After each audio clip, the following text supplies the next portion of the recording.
I never imagined that my sister Emma's wedding reception would become the stage for exposing the most devastating betrayal of my life. The crystal chandeliers cast warm light across the elegant ballroom as 300 guests enjoyed their salmon dinners and champagne toasts. Everything seemed perfect until my mother Patricia suddenly stood up, tapped her wine glass with a silver spoon, and made an announcement that would change everything forever. She smiled broadly and declared to the entire room that I would be covering Emma and Derek's $27,000 honeymoon to Europe because I could easily afford it with my trust fund. The conversation stopped. Every eye turned toward me. My face burned with humiliation as I felt the weight of their expectant stares. The silence stretched uncomfortably as Emma and her new husband Derek beamed at me with hopeful expressions. Derek's wealthy parents, the Andersons, nodded approvingly from their table near the dance floor. Uncle Robert raised his champagne glass in my direction, waiting for my generous response. My hands trembled as I reached into my navy blue suit jacket and withdrew a manila folder that I had been carrying for 3 years. "Let me check my trust fund balance," I said, my voice steady despite the earthquake happening inside my chest. I opened the folder and spread the legal documents across the white linen tablecloth. Bank statements, withdrawal slips, transfer records, and court filings created a paper trail of betrayal that stretched back 7 years. The guests closest to our family table leaned forward, curiosity replacing their earlier enthusiasm. 3 years ago, when I turned 25, I went to access my trust fund to pay for medical school. I began, my voice carrying across the now silent ballroom. My father established this fund before he died when I was 12. It contained $150,000 specifically designated for my higher education. Patricia's confident smile began to falter. She glanced nervously toward the exit doors, but she was trapped by the circular table arrangement and curious guests. Instead of finding my education fund, I discovered these. I held up a stack of forged withdrawal slips. Systematic theft over 6 years. Unauthorized transfers. Forged signatures. My own mother had been using my social security number and personal information to drain every penny from my inheritance. Emma gasped dramatically, pressing her manicured hand to her chest. "Alfred, what are you talking about? This is my wedding day."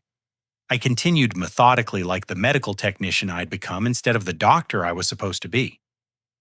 These bank records show regular withdrawals starting when I was 19 and studying abroad in London. Someone was making transactions using my identification while I was 3,000 miles away. Derek's father, a prominent attorney named James Anderson, adjusted his wire-rimmed glasses and studied the documents I was displaying.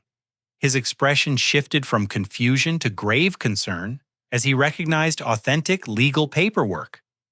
The handwriting analysis is in this folder. I explained, pulling out another set of documents. Expert testimony confirming that my signature was forged on dozens of withdrawal authorizations. Security footage from First National Bank showing exactly who made these unauthorized transactions. Patricia finally found her voice. "Alfred, honey, you're confused. This is neither the time nor the place for this kind of discussion." "Actually, Mother, this is the perfect time." I stood up slowly, addressing the 300 wedding guests who were now completely focused on our family drama. "Because the money you stole from my trust fund paid for this wedding." The revelation hit the ballroom like a physical force. Derek's mother, Catherine Anderson, dropped her champagne glass, sending crystal fragments across the polished marble floor. The crash echoed through the stunned silence. The catering bill, the flowers, the band, the venue rental, Emma's dress, the photographer, the open bar, everything. I gestured around the opulent ballroom with its gold-trimmed walls and elaborate floral arrangements. Total cost $143,000, funded entirely by my stolen inheritance. Emma burst into tears, but they seemed more frustrated than sorrowful. "How could you ruin my special day like this? I worked so hard planning this celebration." Derek stood beside his new bride, his face pale with dawning comprehension. Emma, is this true? Did you know about this money? I don't know what he's talking about, Emma sobbed, but her eyes avoided making contact with anyone at the table. James Anderson cleared his throat professionally. Young man, these are serious accusations. Do you have verification of these claims? I pulled out the final document from my folder. Criminal complaint filed with the district attorney's office 2 weeks ago. Case number 77492. Identity theft fraud and elder abuse charges pending against Patricia Matthews and Emma Matthews Henderson. Patricia's face went completely white. She gripped the edge of the table so tightly that her knuckles matched her pale complexion. You filed criminal charges against your own family. You committed criminal acts against your own family, I replied calmly. I simply documented them. The wedding reception transformed into a battlefield within seconds. Patricia exploded from her chair like a rocket, lunging across the elegant table setting and scattering wedding favor centerpieces and dinner plates in every direction. Her perfectly styled gray hair came loose from its elaborate updo as she clawed desperately for the legal documents in my hands. You're a liar! She shrieked, her voice echoing off the ballroom's vaulted ceiling. You're trying to destroy your sister's happiness because you're jealous and bitter. I held the papers above my head while she grabbed at my suit jacket, her fingernails leaving scratch marks on the expensive fabric. Several male guests rushed over to restrain her, including Derek's uncle Thomas, who owned a construction company and had the physical strength to contain Patricia's fury. Emma's sobs turned into hysterical wailing that could be heard throughout the entire venue. Her elaborate white gown, which had cost $8,000 according to my financial records, was now stained with mascara tears and red wine from the overturned glasses. She collapsed into her chair, hyperventilating between accusations. Alfred is sick in the head. She screamed at her new in-laws. He's been obsessed with money ever since Dad died. He probably spent his trust fund on drugs and gambling. Derek's parents exchanged horrified glances. Catherine Anderson whispered urgently to her husband, James, did we just witness our daughter-in-law's family commit felonies? The elegant string quartet stopped playing mid-song their classical music, replaced by shouting voices and breaking glass. Wedding guests began gathering their purses and evening jackets, clearly uncomfortable with the violent family confrontation unfolding before them. Uncle Robert, Patricia's younger brother, tried unsuccessfully to mediate the chaos. His normally calm demeanor cracked as he processed the implications of my accusations. Patricia, tell me this isn't true. Tell me you didn't steal from your own son. It's all lies, Patricia continued, struggling against the men restraining her. Alfred is mentally unstable. He needs psychiatric help.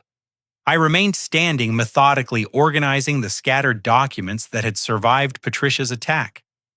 My voice stayed level, despite the emotional storm swirling around me. Uncle Robert, would you like to see the bank surveillance footage? The police have copies showing Mother and Emma making withdrawals together on 17 different occasions. Derek suddenly grabbed Emma's shoulders, forcing her to look directly at him. Emma, I need you to tell me the truth right now. Did you know about this money? Emma's hyperventilating intensified. Between gasping breaths, she managed to choke out more denials. I don't know anything about Alfred's stupid trust fund. The wedding photographer, a middle-aged woman named Linda, who had been documenting the celebration, quietly packed her camera equipment. She had captured the entire confrontation on film, but clearly realized these were not memories the family would want preserved. Meanwhile, the jazz band began disconnecting their sound equipment, creating additional noise and confusion. The lead singer approached the microphone one final time. Thank you, folks. We're going to take our break now. James Anderson pulled out his cell phone and stepped away from the chaos. I could hear him speaking in urgent professional tones to someone on the other end. Yes, this is James Anderson. I need to speak with someone from the district attorney's office immediately. We have a situation here. Derek's younger sister Sarah, who was Emma's maid of honor, gathered the other bridesmaids and ushered them toward the exit. "This is insane," she muttered loud enough for everyone to hear. "What kind of family steals from each other?" Patricia finally broke free from the men holding her and pointed an accusatory finger at me. "You want to know the truth?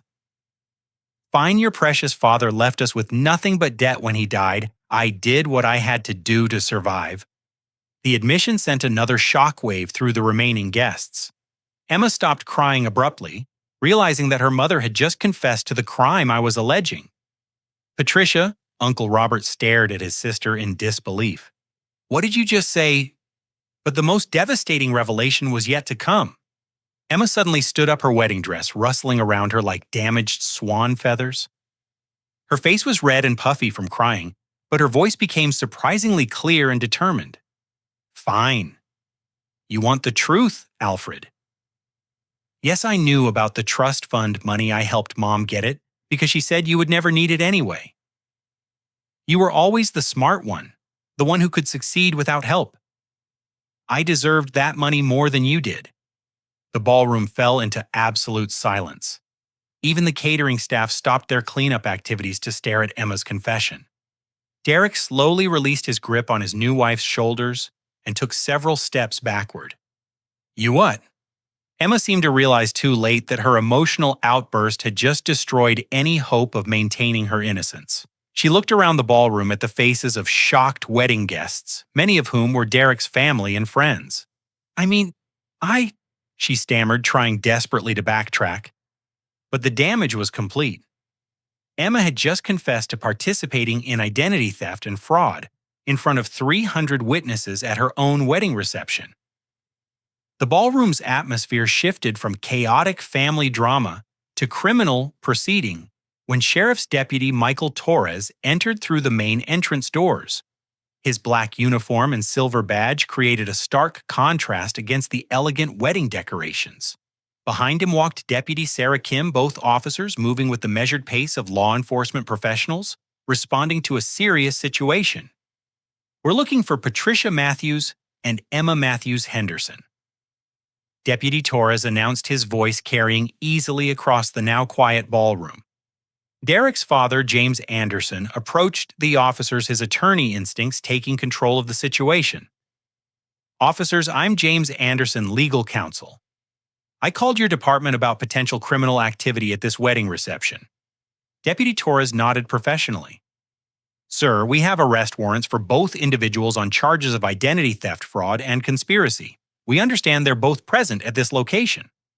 The remaining wedding guests pressed against the walls of the ballroom, creating a clear pathway for the deputies. Many held their cell phones, recording what was certainly the most dramatic wedding reception in their experience. Patricia and Emma huddled together near the head table, both women looking like cornered animals. Emma's elaborate wedding gown suddenly seemed absurd in the context of an arrest situation. Her 20-foot train, which had required 3 bridesmaids to manage during the ceremony, now dragged behind her like evidence of excess purchased with stolen money. Patricia Matthews' Deputy Kim called out, reading from official paperwork. "You have the right to remain silent. Anything you say can and will be used against you in a court of law." "This is a mistake," Patricia protested as the handcuffs clicked around her wrists. "My son is mentally ill? He's making false accusations because he's jealous of his sister's happiness?" Derek stood frozen beside his new bride, watching in horror as his wedding reception transformed into a crime scene. His expensive black tuxedo, which had cost $2,000 and been tailored specifically for this celebration, now seemed like a costume for a tragedy rather than a comedy. Emma Matthews Henderson. Deputy Torres continued approaching the bride with professional courtesy but unwavering authority. "You're under arrest for conspiracy to commit identity theft and fraud." Emma's knees buckled as the reality of her situation hit her. The handcuffs looked particularly shocking against her white satin gloves, which had been a gift from Derek's grandmother, Catherine. Derek's extended family watched in stunned silence as their new daughter-in-law was arrested at her own wedding reception. His cousin Michael whispered to his wife, "Should we call our lawyer about an annulment?"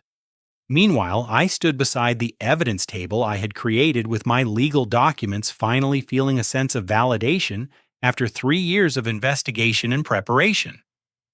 A man in a navy blue suit approached me with a confident stride and professional demeanor. "Alfred Matthews. I'm Marcus Sullivan, private investigator," he said, extending his hand for a firm handshake. "I've been working on your case for 18 months. We have additional evidence that I think will interest the district attorney." Marcus opened a leather briefcase and began spreading additional documents across the table. Financial records, bank statements, credit reports, and surveillance photographs created an even more damning picture of systematic fraud. "Your mother didn't just steal your trust fund," Marcus explained, his voice loud enough for the remaining guests to hear clearly. "She's been using your identity for a much larger fraud scheme." He held up a credit report with my name at the top. 17 unauthorized credit card applications. 6 fraudulent loans. A car lease for a BMW that your sister has been driving. Total fraudulent debt in your name, $312,000. Derek's face went completely white. "Emma drives a BMW. A $60,000 BMW X5. Marcus confirmed, consulting his notes. "Purchased using a loan application with Alfred's forged signature and fabricated employment information." The revelation hit Derek like a physical blow. He had been dating Emma for 3 years and never questioned how she could afford such an expensive vehicle on her claimed salary as a medical office assistant. But that's not the worst part. Marcus continued, clearly building toward a devastating climax. "Your mother has been telling creditors that you're legally responsible for these debts as her adult son. Your credit score has been destroyed. You've been denied student loans, apartment applications, and job opportunities because of fraudulent debt you never knew existed." James Anderson stepped forward, his attorney mind processing the legal implications. "Young man, do you have documentation proving these additional crimes?" Marcus pulled out a thick folder. Bank surveillance footage, handwriting analysis, witness statements, financial records, and recorded phone conversations with creditors. This case goes far beyond simple theft. Deputy Torres looked up from his arrest paperwork. "Sir, are you indicating there are additional charges we should be aware of?" "Identity theft on a massive scale," Marcus replied. "Wire fraud, credit fraud, elder abuse of Alfred's deceased father's estate. We're looking at federal charges in addition to state crimes." Patricia's struggles against her handcuffs intensified as she realized the full scope of her legal troubles. "You can't prove any of this. Alfred is lying." Emma seemed to be in complete shock, her eyes vacant, as she processed the end of her marriage, her freedom, and her future. The woman who had been a radiant bride just hours earlier now faced years in prison. Derek slowly removed his wedding ring and placed it on the head table among the scattered legal documents. "Emma, I trusted you completely. I thought I knew who you were." But the most shocking revelation was still to come.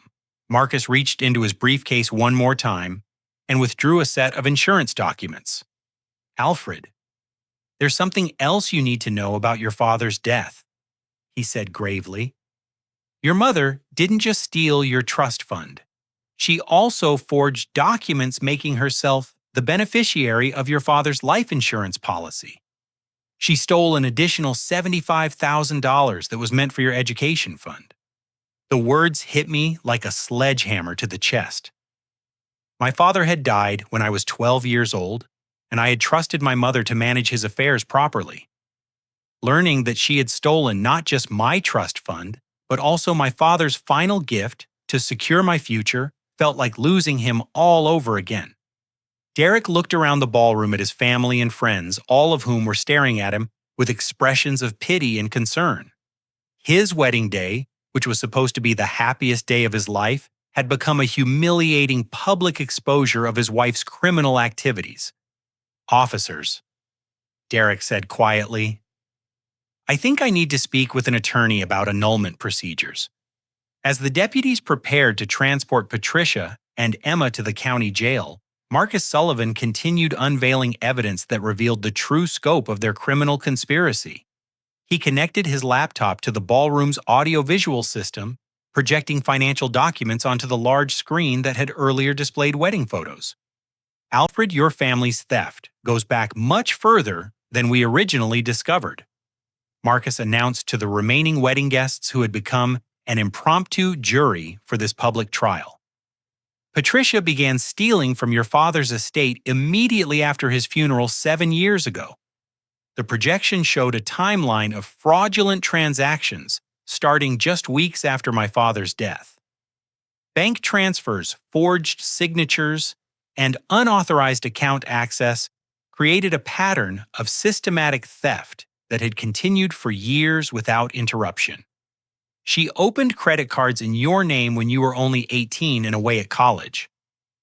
Marcus continued highlighting specific transactions on the screen. Student loans that never reached your school.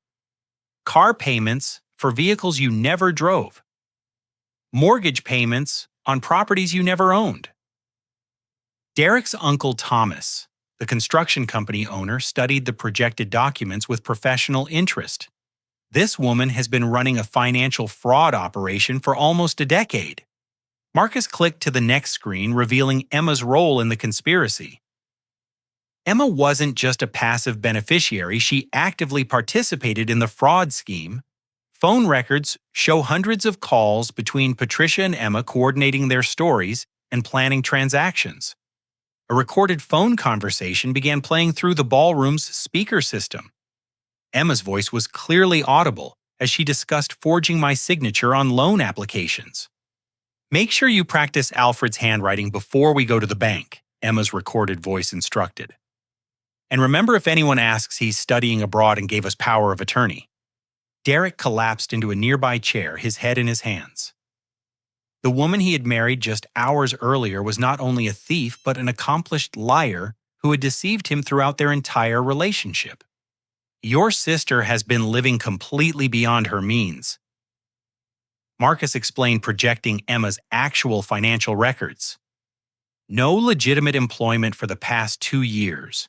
No college degree despite claiming to be a medical office assistant. Her entire lifestyle has been funded by stolen money from your trust fund and fraudulent credit applications. Catherine Anderson. Derek's mother approached the evidence table with tears in her eyes. We paid for the rehearsal dinner last night. $12,000.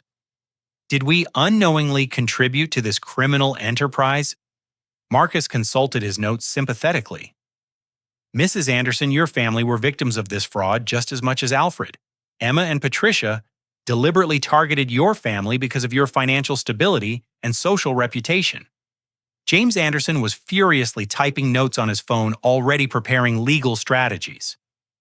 We need to document everything for potential civil litigation.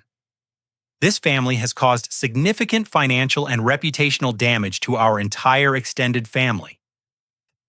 The projection changed to show property records and vehicle registrations.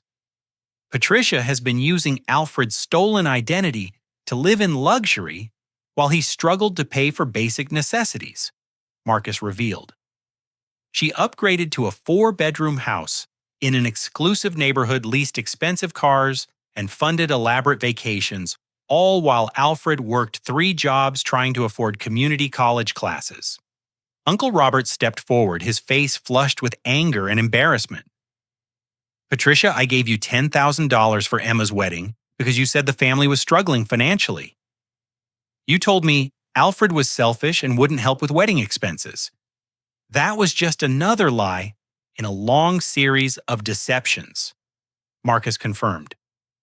Patricia has been manipulating family relationships for years, turning relatives against Alfred while she continued stealing from him.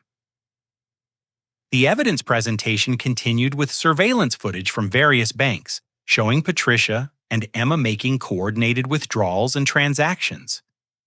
The video quality was crystal clear, showing both women laughing and celebrating as they accessed accounts using my stolen identity. Derek's father, James, stood up abruptly. I've heard enough. Derek, we need to file for emergency annulment proceedings immediately. This marriage was based on fraudulent misrepresentation of Emma's character and financial status. But Marcus held up his hand, indicating that the revelations weren't finished. There's one more thing everyone needs to know about this conspiracy. He clicked to a new screen showing a complex diagram of financial relationships and connections. Patricia and Emma didn't just steal Alfred's trust fund and destroy his credit. They also planned to use his identity to secure a business loan for $50,000 ostensibly to start a catering company. The loan application was scheduled to be submitted next week. Marcus continued highlighting specific documents. They were going to use Alfred's forged signature to secure additional funding, then declare bankruptcy, and disappear, leaving Alfred responsible for the debt. The calculation was breathtaking in its callousness. Patricia and Emma had planned to systematically destroy my financial future while building their own prosperity on stolen foundations. Derek looked up from his hands with red, watery eyes. Emma planned to start a catering business. She told me she wanted to be a stay-at-home wife. Another fabrication, Marcus confirmed. The business loan was actually intended to fund an extended European honeymoon and a down payment on a vacation home in Florida. The remaining wedding guests exchanged glances of disbelief and disgust. What had started as a celebration of love and commitment had been exposed as an elaborate criminal conspiracy funded by family betrayal. Sheriff's Deputy Torres looked up from his paperwork. Mr. Sullivan, will you be providing copies of this evidence to the district attorney's office? Everything has already been submitted, Marcus replied professionally. The federal authorities are also reviewing the case for potential wire fraud and interstate banking violations. Patricia and Emma, still in handcuffs, were led toward the exit doors. Patricia turned back one last time, her face twisted with rage and desperation. Alfred, you'll regret this for the rest of your life, she shouted. Family is supposed to forgive and forget you're destroying innocent people. But her words rang hollow in the ballroom, filled with evidence of her crimes. The woman who had raised me, who I had trusted and loved unconditionally, had systematically stolen my future while manipulating me into believing I was the problem. Derek stood up slowly and walked over to where I was standing beside the evidence table. His expensive tuxedo was wrinkled, and his bow tie hung loose around his neck. Alfred, he said quietly, I'm sorry this happened to you. Emma fooled all of us, but you're the one who suffered the most. As the deputies escorted Patricia and Emma out of the ballroom, the full scope of their betrayal settled over me like a heavy blanket. 7 years of systematic theft manipulation and identity destruction, all perpetrated by the two people who were supposed to love and protect me most. The elegant wedding reception with its crystal chandeliers and silk tablecloths had become the courtroom where justice finally began to emerge from years of hidden crimes. 3 days after the disastrous wedding reception, I discovered that Patricia and Emma's arrest was only the beginning of their desperate campaign to destroy my credibility and avoid criminal prosecution. From their jail cells, they launched a coordinated attack designed to paint me as an unstable, vindictive liar who had fabricated evidence to frame innocent family members. My phone started ringing at 6 in the morning with calls from relatives I hadn't spoken to in years. Aunt Linda, Patricia's older sister who lived in Phoenix, was the first to contact me with accusations. Alfred, your mother called me crying. Aunt Linda's voice was sharp with disapproval. She says you've been struggling with drug addiction and mental health problems. Is that why you're making up these horrible stories about her and Emma? I tried to explain the documented evidence, but Aunt Linda cut me off. Patricia said you spent all your trust fund money on gambling and drugs when you were in college. She said you're blaming her because you're ashamed of what you did. The phone calls continued throughout the morning. Cousin Jessica in Denver, Uncle Paul in Sacramento, my father's brother William in Texas. Patricia had managed to contact every family member spinning elaborate lies about my supposed mental illness and drug addiction. She sounds so convincing, Uncle William admitted during his call. Patricia says you've been having psychotic episodes and hallucinating about imaginary crimes. She's worried about your mental health. By noon, I realized the extent of Patricia's manipulation campaign. She had created detailed stories about my alleged psychiatric problems, complete with fabricated incidents and fictional medical treatments. According to her version, I had been secretly struggling with bipolar disorder and substance abuse for years. The strategy was diabolical in its effectiveness. Instead of defending against criminal charges, Patricia was attempting to discredit me as a reliable witness by claiming I was mentally incompetent. Emma's approach was equally manipulative, but focused on generating sympathy for her position. She called Derek's parents from jail sobbing hysterically about how I was destroying her marriage out of sibling jealousy. "James and Catherine, you have to help me," Emma pleaded during a recorded phone call that Derek's attorney later shared with me. "Alfred has always been jealous of my happiness. He's using fake documents to try to send me to prison because he can't stand seeing me succeed."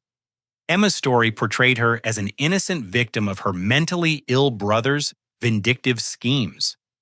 She claimed that I had forged the banking documents myself as part of an elaborate revenge plot against our family. The psychological warfare extended beyond family members. Patricia somehow managed to contact my employer at Memorial Hospital, where I worked as a medical technician in the emergency department. Dr. Rebecca Martinez, my supervisor, called me into her office on Thursday afternoon. Her expression was concerned and professional, but I could sense underlying suspicion in her demeanor. "Alfred, I received some disturbing phone calls about your personal situation," Dr. Martinez began carefully. "Someone claiming to be your mother says you're facing serious legal troubles related to financial fraud." My stomach dropped as I realized Patricia was trying to destroy my professional reputation along with my personal relationships. "Dr. Martinez, I'm the victim of the fraud, not the perpetrator. I have extensive documentation proving that my mother and sister stole my trust fund." "I hope that's true," Dr. Martinez replied, "but I have to inform you that several staff members have received similar phone calls. There are concerns about your emotional stability and whether personal stress might affect your job performance." The hospital administration placed me on administrative leave pending investigation of the fraud allegations. Losing my income while facing mounting legal expenses created additional financial pressure that Patricia had clearly anticipated as part of her counterattack strategy. Meanwhile, Derek was experiencing his own family crisis as Emma's manipulation campaign targeted his relatives and friends. She called Derek's sister Sarah, claiming that I had threatened physical violence against the entire family. "Sarah, you have to convince Derek not to get an annulment," Emma sobbed during their phone conversation. "Alfred is dangerous. He said he would hurt anyone who tries to help me. Derek needs to stand by his wife during this difficult time." Emma's lies were becoming increasingly desperate and elaborate. She claimed that I had been stalking her for months, that I had broken into her apartment to steal financial documents, and that I had threatened to kill her if she ever got married. Derek's family was confused and frightened by these conflicting stories. They had witnessed Emma's arrest at the wedding reception, but her tearful phone calls from jail were emotionally manipulative and convincing. Derek himself seemed torn between the evidence he had seen and Emma's passionate denials. He called me on Friday evening, his voice strained and uncertain. "Alfred, Emma swears that you're lying about everything. She says you forged those banking documents and that you're trying to frame her for crimes you committed yourself." I felt my heart sink as I realized that Emma's manipulation was working even on Derek, who had witnessed her confession at the wedding reception. "Derek, you were there. You heard Emma admit that she knew about the stolen money and helped Patricia access my trust fund." "I know what I heard," Derek replied, but Emma says she was confused and scared. She says you manipulated the situation to make her look guilty. The conversation revealed how effectively Emma was exploiting Derek's emotional attachment and desire to believe in her innocence. Even with overwhelming evidence of her crimes, she was using their relationship to create doubt about my credibility. The most devastating attack came when Patricia contacted my grandfather, William, my father's father, who had originally established my trust fund. Grandfather William was 83 years old and living in an assisted living facility in Dallas. His memory wasn't as sharp as it used to be, making him particularly vulnerable to Patricia's manipulation. "Alfred called me yesterday," Grandfather William said when I phoned him on Saturday morning. "Patricia explained everything about your drug problem and how you've been stealing money from the family to buy drugs." My heart broke as I heard the confusion and disappointment in my grandfather's voice. This was the man who had worked extra shifts at the steel mill to save money for my education fund. He had trusted Patricia to manage the trust fund properly after my father's death. "Grandfather, Patricia stole the money you saved for my education," I tried to explain gently. "I have bank records proving that she forged my signature and emptied the trust fund." "Patricia says you forged those bank records yourself," Grandfather William replied sadly. "She says you're very sick and need psychiatric help." "Alfred, why didn't you tell me you were struggling with mental illness?" The phone call left me devastated and isolated. Patricia had successfully turned my own grandfather against me, using his age and diminished memory to manipulate him into believing her lies. By Sunday evening, I felt completely alone. Family members who had known me my entire life were questioning my sanity and integrity based on Patricia's fabricated stories. My employer had suspended me pending investigation. Derek was wavering in his support despite witnessing Emma's crimes firsthand. Patricia and Emma's counterattack strategy was working exactly as they had planned. Instead of facing the overwhelming evidence of their guilt, they were successfully shifting focus to my alleged mental health problems and vindictive motivations. But they had underestimated my determination and the quality of evidence that Marcus Sullivan had gathered over 18 months of investigation. The truth was documented in bank records, surveillance footage, handwriting analysis, and recorded phone conversations that no amount of manipulation could explain away. Their desperate lies were about to collide with irrefutable facts, and the collision would destroy any remaining credibility they might have claimed. On Monday morning, I met with my attorney, Sarah Chen, and private investigator Marcus Sullivan to plan our comprehensive response to Patricia and Emma's manipulation campaign.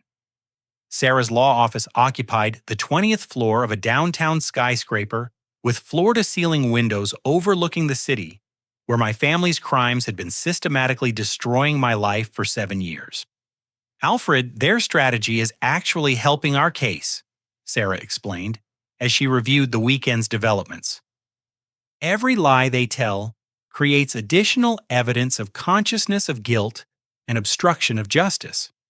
Marcus had been monitoring Patricia and Emma's phone calls from jail, as all inmate conversations were recorded by the county detention system.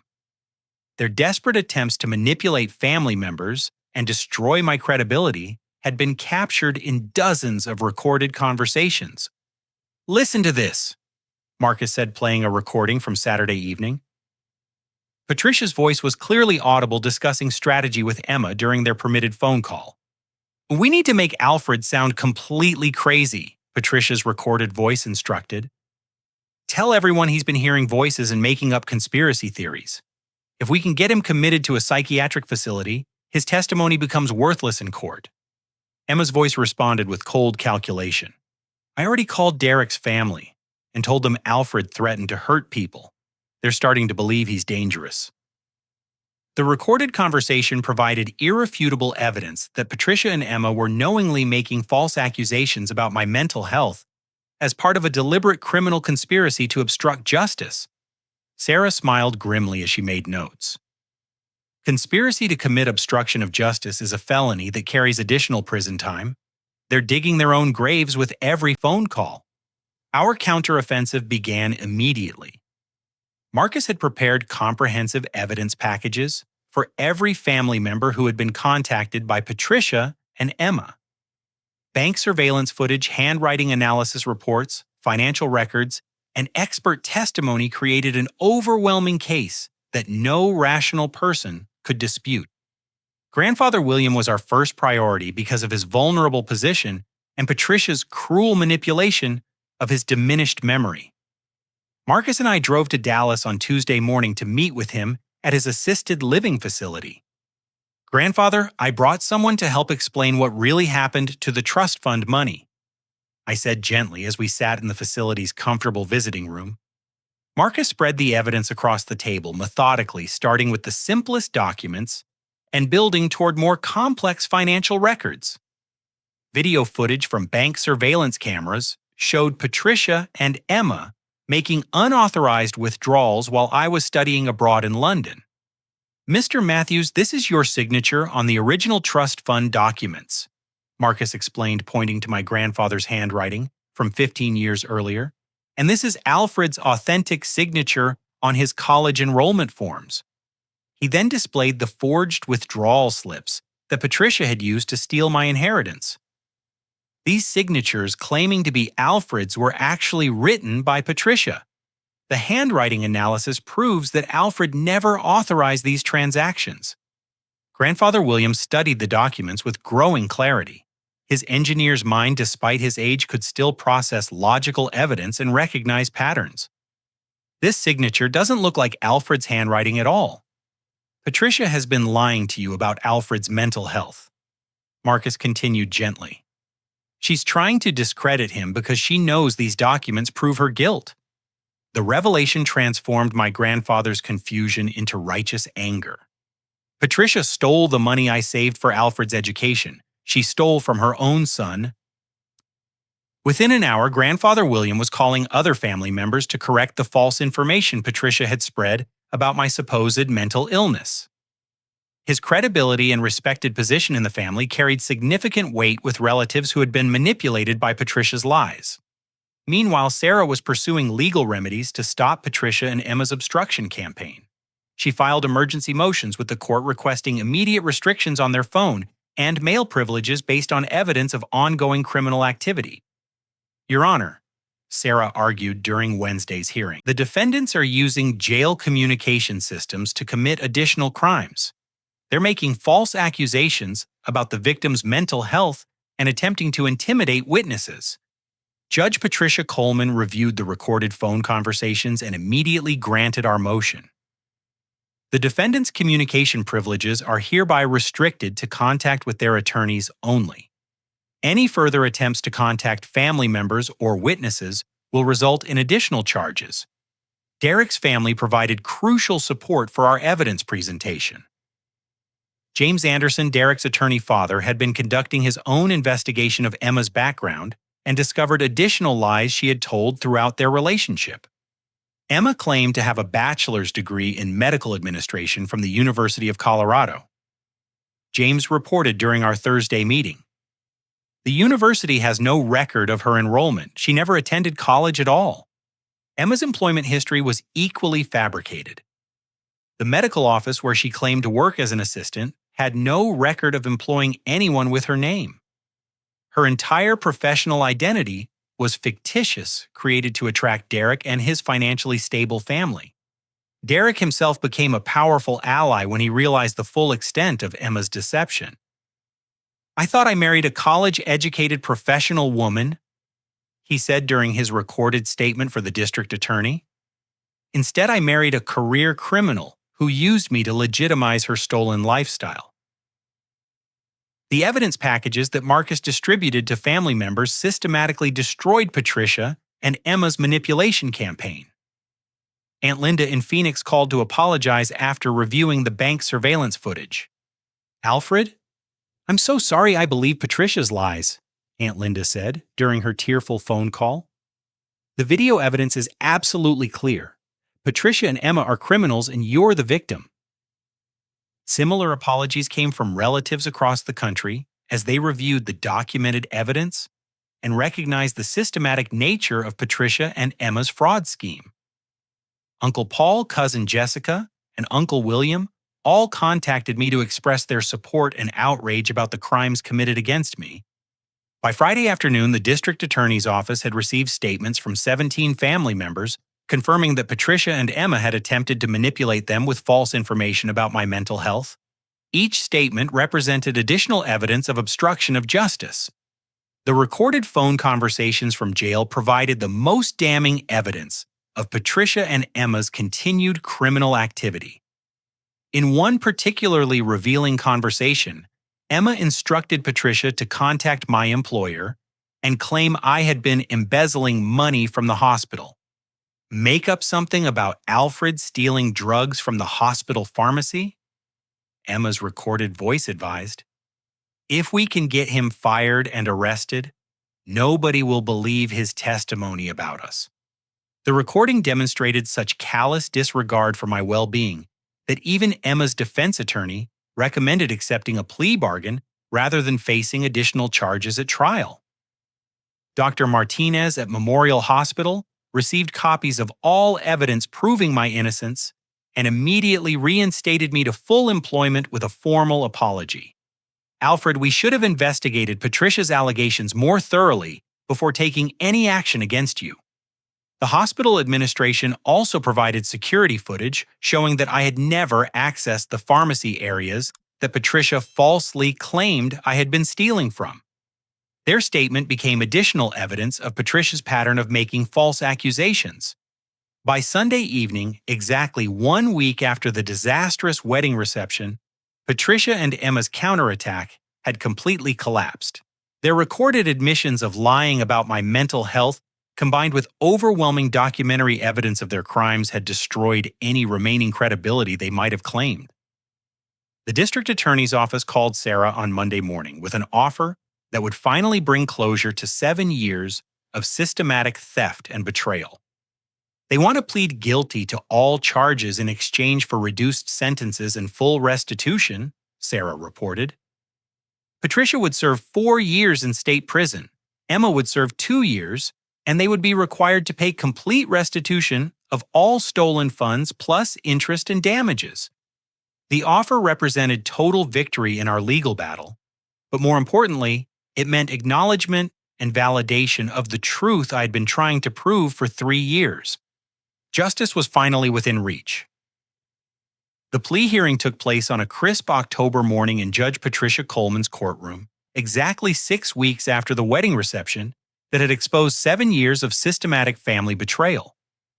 I sat in the front row behind the prosecutor's table, wearing the same navy blue suit I had worn to Emma's wedding, but this time, I felt confident and vindicated rather than nervous and isolated. Patricia entered the courtroom first, wearing an Orange County jail uniform that seemed to diminish her somehow. The woman who had manipulated and controlled our family for so many years now looked small and defeated as she shuffled to the defendant's table in shackles. Her gray hair, which had been perfectly styled for Emma's wedding, hung limp and unkempt around her shoulders. Emma followed behind her mother also in jail attire, her face pale and drawn from 6 weeks in custody. The radiant bride who had celebrated her dream wedding had been replaced by a convicted felon facing years in prison. Derek was notably absent from the courtroom, having filed for annulment 3 weeks earlier when Emma's lies about her college education and employment history were finally exposed. Judge Coleman reviewed the plea agreement with careful attention to detail. Ms. Matthews, do you understand that by pleading guilty to identity theft, wire fraud, and conspiracy charges, you will be sentenced to 4 years in state prison, followed by 3 years of supervised probation? Patricia's voice was barely audible as she responded, "Yes, Your Honor, I understand." "And do you acknowledge that you unlawfully accessed your son Alfred's trust fund and personal accounts, stealing approximately $150,000 over a period of 6 years?" "Yes, Your Honor." Patricia's admission spoken aloud in open court felt like a massive weight being lifted from my chest. After years of being called a liar and accused of mental illness, My mother was finally acknowledging the truth of her crimes. Emma's plea followed the same format. Ms. Matthews Henderson, you are pleading guilty to conspiracy to commit identity theft and fraud. Do you understand that you will serve 2 years in state prison, followed by 2 years of supervised probation? Yes, Your Honor, Emma whispered, tears streaming down her face. And do you acknowledge that you participated in your mother's scheme to steal money from your brother's trust fund, and that you used your brother's stolen identity to obtain credit cards and loans? Yes, Your Honor, I did those things. The formal admissions of guilt provided the closure I had been seeking for 3 years. My own family members speaking under oath in a court of law were finally acknowledging the systematic theft and fraud they had committed against me. Judge Coleman turned her attention to the restitution portion of the plea agreement. The defendants will pay full restitution of all stolen funds calculated at $237,000, including the original trust fund amount, fraudulent credit card debt interest, and damages to the victim's credit rating. The restitution amount was significantly higher than my original trust fund because it included years of interest legal fees and the cost of repairing my destroyed credit score. Marcus Sullivan had meticulously documented every financial impact of Patricia and Emma's crimes, ensuring that I would be fully compensated for their betrayal. District Attorney Michael Rodriguez addressed the court regarding the broader impact of the case. Your Honor, this case represents one of the most systematic and callous examples of family financial abuse we have prosecuted. The defendants spent 7 years destroying their own son and brother's financial future while living luxuriously on stolen money. The emotional impact on the victim has been devastating, Rodriguez continued. Mr. Alfred Matthews was forced to abandon his medical school dreams, work multiple minimum wage jobs, and endure years of damaged family relationships because of his mother and sister's criminal conspiracy. Judge Coleman nodded gravely as she prepared to impose formal sentences. Ms. Patricia Matthews, your crimes against your own son represent a profound betrayal of parental trust and responsibility. You systematically stole your son's inheritance and destroyed his credit while manipulating other family members to believe he was mentally ill. Your actions forced your son to abandon his educational goals and struggle financially while you lived in luxury purchased with his stolen money. The court sentences you to 4 years in state prison, 3 years supervised probation, and full restitution as outlined in the plea agreement. Patricia's sentencing felt like the conclusion of a long nightmare. The woman who had raised me, taught me right from wrong, and claimed to love me unconditionally had been formally held accountable for systematically destroying my life for her own financial benefit. Emma's sentencing followed immediately. Ms. Emma Matthews Henderson, you participated in your mother's criminal conspiracy and continued the fraud even after establishing an independent adult life. Your marriage to Derek Anderson was based on deceptions funded by stolen money from your brother. The court sentences you to 2 years in state prison, 2 years supervised probation, and joint responsibility with your mother for complete restitution to your brother. As the bailiff led Patricia and Emma away in handcuffs, I felt a complex mixture of emotions. Justice had been served, but it came at the cost of losing the 2 most important female relationships in my life. They had made their choices, and now they would face the consequences, but the family I had grown up with was permanently destroyed. Outside the courthouse, Marcus Sullivan and Sarah Chen congratulated me on the successful conclusion of our legal battle. Alfred, you should be proud of yourself for having the courage to pursue justice, Sarah said. Many people in your situation would have given up or tried to handle this privately within the family. The evidence was so overwhelming that they had no choice but to plead guilty, Marcus added. Your patience and determination made this victory possible. The restitution payments began immediately as Patricia and Emma's assets were seized and liquidated to compensate me for their crimes. Patricia's house in the exclusive neighborhood, Emma's BMW, and various luxury items purchased with stolen money were sold to generate funds for repayment. More importantly, my credit report was cleared of all fraudulent accounts, and my credit score was restored through court order. The district attorney's office provided official documentation that I had been the victim of identity theft, which allowed me to qualify for student loans and other financial opportunities that had been denied because of my family's crimes. 2 months after the sentencing, I received an unexpected phone call from my grandfather William in Dallas. "Alfred, I've been thinking about everything that happened, and I want to make sure you get the education your father wanted you to have." Grandfather William had established an additional education fund containing $75,000 to replace the life insurance money that Patricia had stolen. "Your father would be proud of how you stood up for yourself and sought justice," he said during our emotional phone conversation. Derek Anderson. Emma's former husband had become an unexpected ally and friend throughout the legal proceedings. Despite the humiliation of discovering that his marriage had been based on lies and fraud, he had provided crucial testimony and emotional support during the most difficult phases of the case. "Alfred, you helped me avoid a lifetime of being married to a criminal," Derek said during one of our regular coffee meetings. "I was completely fooled by Emma's deceptions, but you had the courage to expose the truth even when it cost you family relationships." Derek's friendship meant more to me than he realized.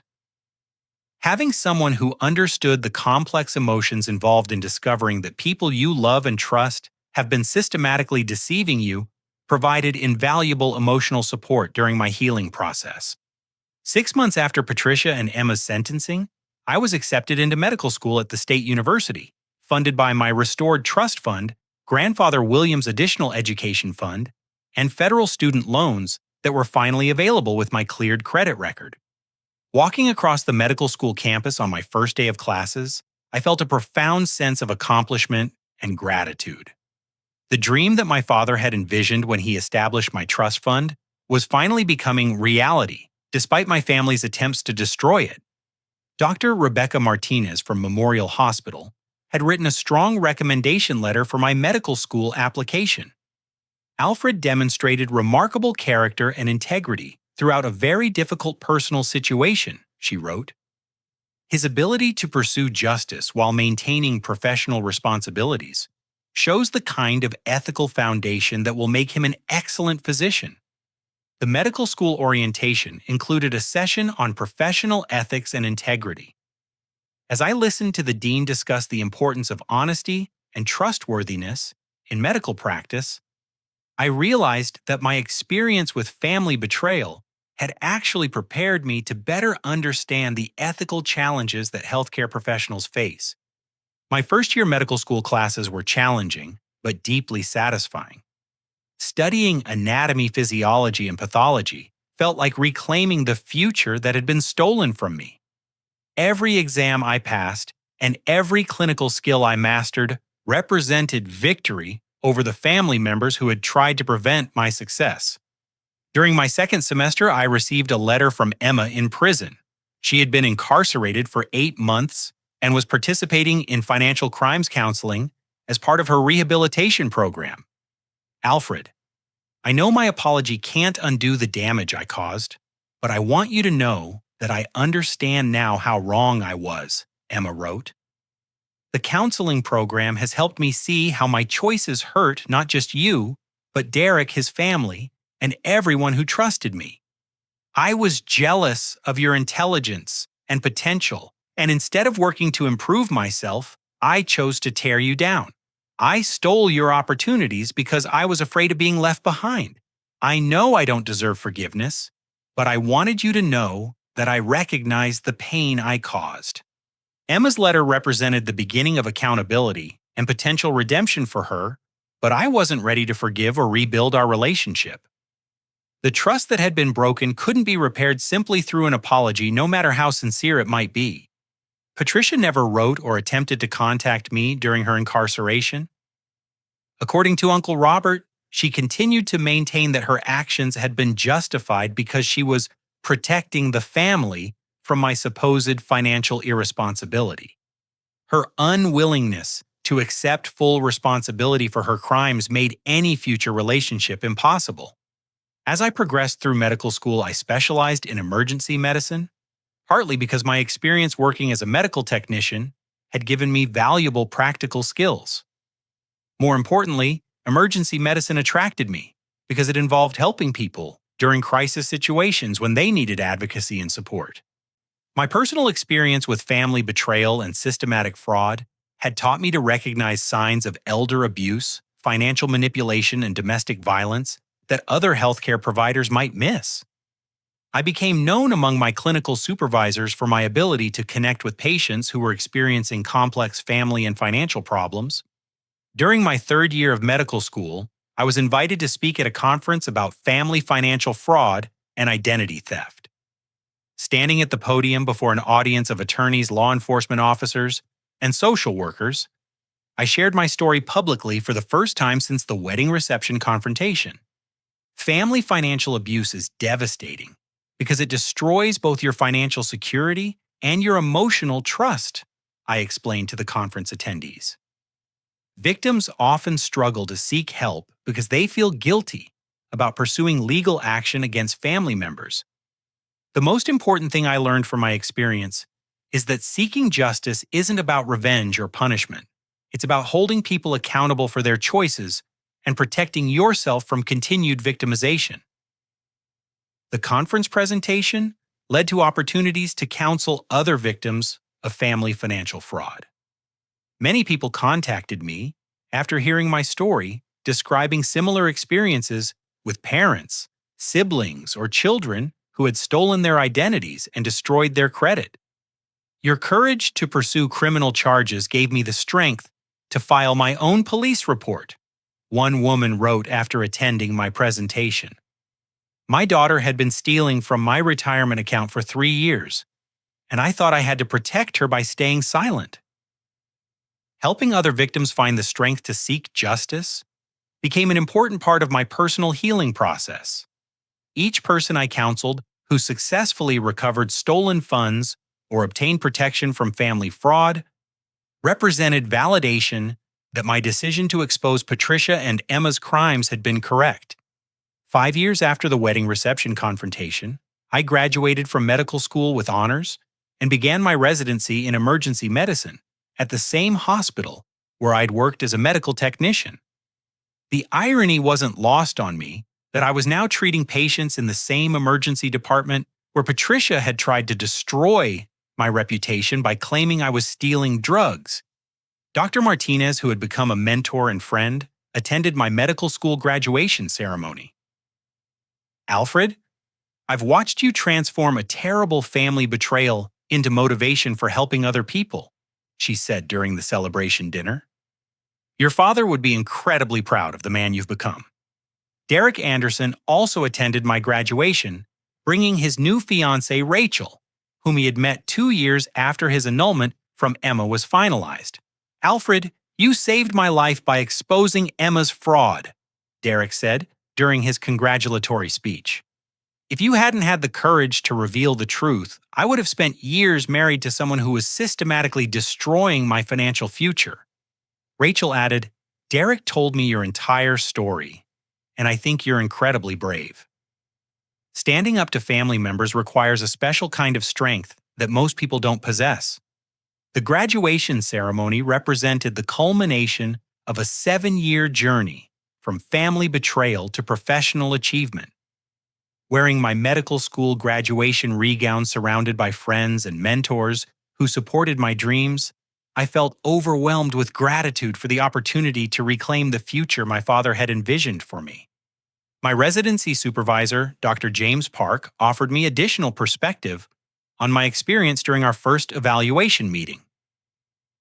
"Alfred, your background gives you unique insight into how personal crises affect patients' health and well-being. You understand trauma and recovery in ways that most physicians never will.